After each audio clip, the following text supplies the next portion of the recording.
difference between Google Tag Manager and Google Analytics. If Google Analytics is your only tracking tool, it's a no-brainer to embed the code on your website. There is just one interface that needs to be fused, and the setting is fairly straightforward. However, if you're utilizing different tracking solutions, you can use Google Tag Manager to connect your Google Tag Management and Google Analytics accounts.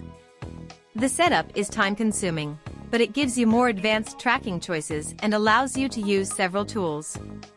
So you can have both of them installed, but the implementation will be bad and the data will be incorrect. If you want to utilize additional tool tags in the future, such as Facebook Pixel or Google Ads, Tag Manager is the way to go. It also allows you to add multiple tags to your website in an organized manner.